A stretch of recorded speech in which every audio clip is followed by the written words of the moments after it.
साथियों, जय भीम। मैं हूँ स्नेहा, बात कर रहे हैं द थिंग पर। इस वक्त हम खड़े हैं पुणे के भिड़ेवाड़े में, जिसे तात्याराव भिड़ेवाड़ा कहा जाता है, जहां पर सबसे पहले सावित्रीबाई फुले और महात्मा ज्योतिराव फुले इन्होंने 1 जनवरी 1848 में पहली स्कूल खोली थी। और इस वक्त हमारे साथ काफ़ी लोग यहां पर मौजूद हैं और मैं आपको अंदर भी ले चलूँगी। आज उसका किस प्रकार से हालत है, उस वाड़े की किस प्रकार से हालत है, वो भी मैं आपको दिखाऊँगी।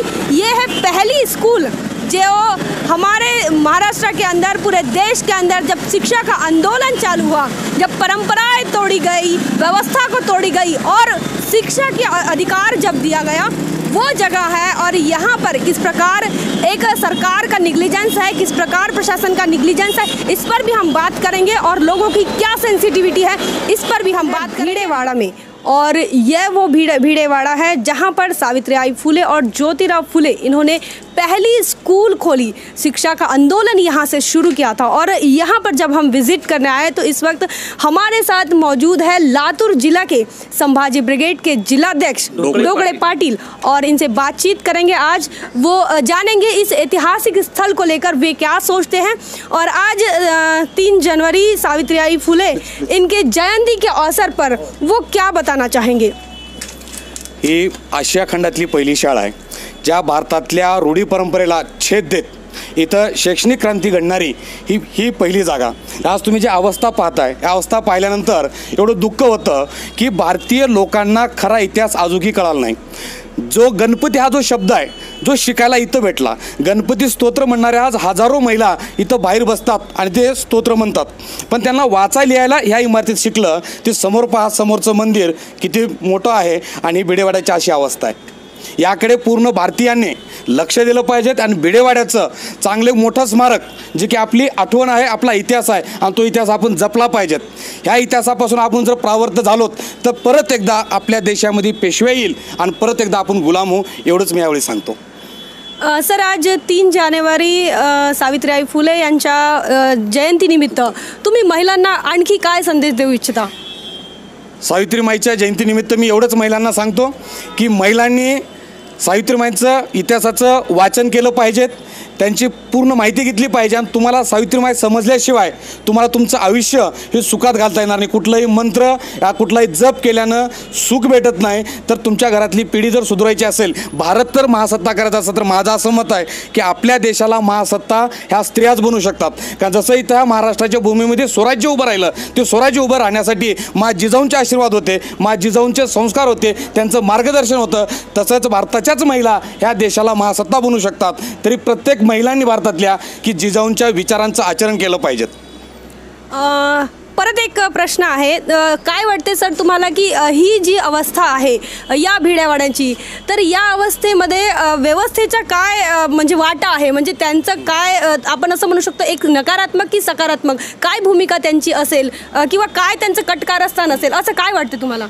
इथल्या राजकीय व्यवस्थेला परत एकदा इथं मनुस्मृती आणायची आहे, परत एकदा पेशवाई महाराष्ट्रामध्ये आणायची आहे। ते महाराष्ट्रात नाही तर देशात आणायची आहे। त्याची सुरुवात हे आज झालेली आहे। आज केंद्रामध्ये तुम्ही पाहताय की अनेक नवीन कायदे, मग शेतकरी विरोधी असेल, शिक्षणाविरोधातले असतील, असे कायदे आणून परत एकदा नाही तर मनुस्मृती आणायची आहे। आणि जो आमचा इतिहास आहे, जो आमच्या बहुजनाचा इतिहास आहे, तो इतिहासांना इथं बंद पाडायचा आहे। मराठ्यांचा इतिहास चुकीचा पुढे सांगायचा आहे आणि अशा पद्धतीनं करून परत येताना मनुस्मृती आणायचं आहे। कारण आपण जर पाहिलं की हा वाडा पहा, जिथे की आशिया खंडातली पहिली शाळा जिथं आम्ही शिकलो, त्याची अशी अवस्था आहे।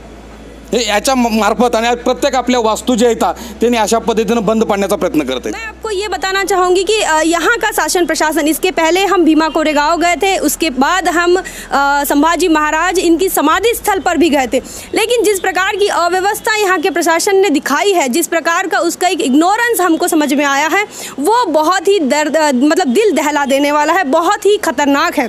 हम महाराष्ट्र में रहते हैं, नागपुर में रहते हैं और हमारी मूवमेंट की राजधानी है, हमें नहीं समझ में था कि यहाँ पर अम्बेडकराइट मूवमेंट कहो, फुले शाहू मूवमेंट कहो या छत्रपति शिवाजी का रैयत की मूवमेंट कहो, ये तमाम मूवमेंट की यहाँ पर क्या स्थिति है वो यहाँ आने के बाद हमें समझ में आती है। जहाँ से हमारी शुरुआत हुई, जहाँ से क्रांति की शुरुआत होती है, जहाँ से रिवॉल्यूशन होता है, उस जगह का आज हाल आप देखिए। चाहे वो भीमा कोरेगांव हो, चाहे फिर वो संभाजी महाराज का समाधि स्थल हो, चाहे आप ये भीड़ेवाड़ा हो जहाँ से हमारे स्कूल शुरू हुई, जहाँ से हमने अ लिखना शुरू किया, जहाँ से हमारी ज़िंदगी की शुरुआत होती है, जहाँ से हमारा अस्तित्व निर्माण हुआ, वो जगह आज बहुत बड़े निग्लिजेंस में है। और हो सकता है हमारे आने वाली पीढ़ी इन चीज़ों को कभी भी फिर याद नहीं कर पाएगी। आज हमें ये जो मिट्टी के टुकड़े, ये जो ईंटे के टुकड़े दिखाई दे रहे हैं, ये जो पत्थर यहाँ पे दिखाई दे रहे हैं, साथियों ये हमारा इतिहास है। कल ये ख़त्म होने वाला है और अगर इस इतिहास को बचाना चाहते हैं तो संपूर्ण देश के लोगों से, संपूर्ण भारतवासियों से, संपूर्ण महिलाओं से मेरा अनुरोध रहेगा कि आप इस भीड़ेवाड़े की जो इतिहास है इसको आप उजागर करें, अलग अलग तरीके से उजागर करें। आप अपने प्रबोधन से उजागर कर सकते हैं, आप अपने विहारों में, आप अपने मंदिरों में, आप अपने समाज में, आप अपने लोगों में यह बता सकते हैं कि यह निग्लिजेंस हमें सह नहीं करना है। आप अगर मुंबई में आते हैं या महाराष्ट्र के कहीं भी पश्चिम तट पर आते हैं, पुणे में आते हैं, तो प्लीज़ इस जगह पर आप विजिट करें। तमाम सारे लोग गणपति, दगड़ू शेठ गणपति, इनको नमन करने आते हैं, लेकिन साथियों उसी के सामने, जस्ट सामने यह भीड़े का वाड़ा है जहाँ पर सबसे पहली स्कूल यहाँ पर खोली गई थी, जहाँ पर सबसे पहले बहुजनों को शिक्षा का पहला टेस्ट करने को मिला, पहला स्वाद चखने को मिला था। और वो जगह यह है जिसे हम नमन करना चाहिए। लेकिन इस जगह की हालत आप देखिए तो आपके आंखों में भी आंसू चले आएंगे। साथियों व्यवस्था के साथ बने रहोगे तो आपका इतिहास नष्ट होगा। व्यवस्था के विरोध में आपको आवाज़ उठाना पड़ेगा, व्यवस्था के खिलाफ आपको जाना पड़ेगा, आपको बगावत करना पड़ेगा, आपको आंदोलन चलाना पड़ेगा, अपने महापुरुषों का आंदोलन, अपने इतिहास का आंदोलन, अपने इतिहास को उजागर करने का आंदोलन। तभी जाकर बात बनेगी, वरना साथियों जो पेशवाई में हुआ वो आने वाले समय में ज़रूर होगा। यही बात कहती हूँ, यही रुकती हूँ। जय भीम, जय भारत। बने रहिए द थिंग एक सोच पर।